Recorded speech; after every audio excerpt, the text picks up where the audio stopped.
Hello and welcome to the Temple of Tomes with your host, Indie Comics Jones.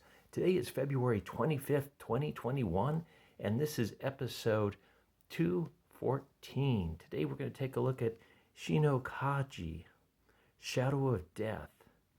This is Black Box Comics. This is the second issue in this arc. I believe it's a 3-issue arc.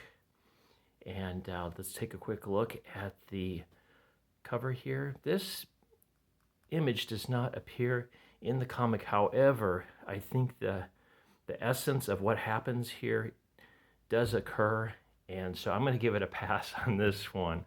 It is a very nice one. This is our main character here. He's an aspiring samurai. He's been put on to take all these trials, and one of the trials was to come up against this water demon here, and she's in this beautiful pond. This occurs here, but it's out of his sight. He does not see the corpses with the katanas in them.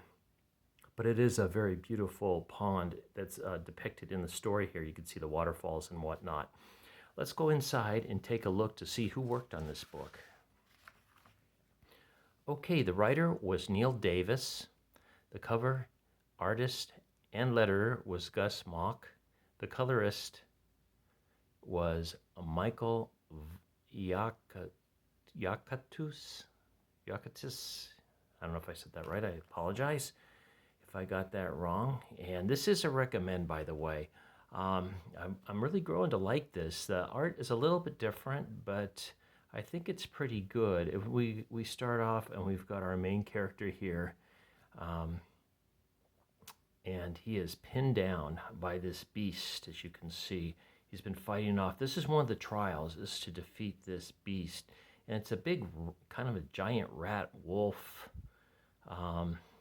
kangaroo thing. I don't know what else to call it. And they have quite the battle. They did a nice job of choreographing the battle within the storyline here. So you can see he's got the spear in the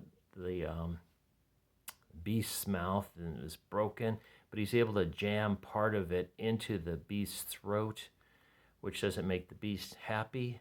And you can see the beast kind of rears up a little bit here. And so he's got part of a broken spear now, and I believe just his katana left to fight with. And the beast uses its tail to knock him out, or knock him away. He gets up, charges him with his katana, and he steps on the part of, which is cool. First he chops off the tail, disabling that beast's weapon, and then he steps on the partial spear that he jabbed in the neck and is able to jump up on top of the beast and plunge his katana into the jugular of the beast, and so downing it. And so he moves on for his next trial. Before he gets there, he finds a woman in the road, and he was wondering if this is one of the trials or not. But she has no money. She's trying to feed her baby. Her husband has been killed.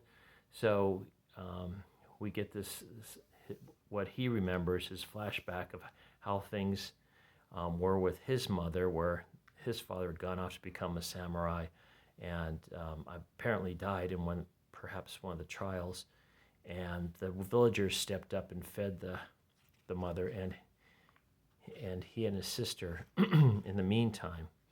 So the kindness was not forgotten. So he gives the woman his katana, the only thing of value he has. So he's thinking she could sell it, and this will bring her enough money to keep the baby and herself alive. She, in return, gives him this purple ribbon that was handed down. It's a hair ribbon handed down from her grandmother, and so he wears it as proudly as, you know, this trade that has taken place. In the meantime, he continues on, and he comes across this water demon, but he doesn't know it's a water demon. I think he thinks it's a water nymph at first, and you can see it's very bucolic in here. Waterfall, the lavender. No, I don't know if these are lavender. Some kind of flowers there, maybe. Wisteria, something, I don't know. It's making stuff up. So much for my botany. And she lures him into the pond, and you can see behind her there's all these dead samurais that have failed the test. Their katanas sticking through them. This one's very grotesque. It's right in his mouth. And she beckons him on, and then she unleashes the water at him at one point from behind. And I think that the artist did a real good job of drawing her. I think she looks really beautiful and seductive here. So nice job on that. And continues to flip our Hachino all over the place. Actually, his name's, I think, Hachino. And then he goes back to his flashback here. Again, the story that kind of relates to what's going on here. But he's got one trick up his sleeve. He uses the ribbon that has been given to him and ties it to his dagger. And he's able to throw this like a boomerang back and forth, wounding the water demon many times, and finally killing her. Now there's these side little stories that he puts in here. They're like parables. Neil Davis has added to the story, and they just don't fit. They kind of get close, but I don't see it. I think there was one earlier about a samurai giving his life to a tiger so the tiger could feed his cubs, and it's a worthy sacrifice. But he's not giving his life, he's just giving the sword to the woman so she can go ahead and survive, and he can go on it and try to complete his trials. So it didn't really fit, and same thing with this one. It didn't fit again. It comes close. I think it would have been better off leaving the parables out. So here's the brutal killing of the water demon. Really great.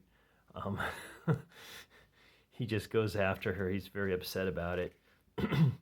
So part of the reward for him killing her, though, is he's got all these katanas that he has to choose from, and he decides to take them all. He's got them back there and this huge sword. So, and there's a recap back at the temple. This is the group that sent him out on his trials to become a samurai. And they are just saying one of the local provinces looks like they're going to attack. And it's not looking good for their province. So they just say that they don't think he's going to come back in time to be able to help, but it might not make any difference anyway. And we show Hachino marching off into the woods, going to his next two trials, the final trials, which is the conclusion of the Gauntlet. So I guess the whole name of this whole arc was the Gauntlet, but it shows Shadow of Death. So that's what it was in the first two. So I'm not quite sure why they put that in there. And there you have it, a recommend. An exciting book. Like I said, the art style is not nothing that I really love, but I think it's really adequate, and in spots I think it's very inspiring. So nice job on that. Take out the parables. I think it's a stronger story without them, and the writing in here was pretty decent all the way through. Very compelling. So thanks for stopping by, listening to my review of Hachino Kage, and we'll hope to see you next time at the Temple of Tomes. As always, please like, please subscribe. If you haven't, please leave comments, and we'll see you next time. This is Indie Comics Jones bidding you adieu.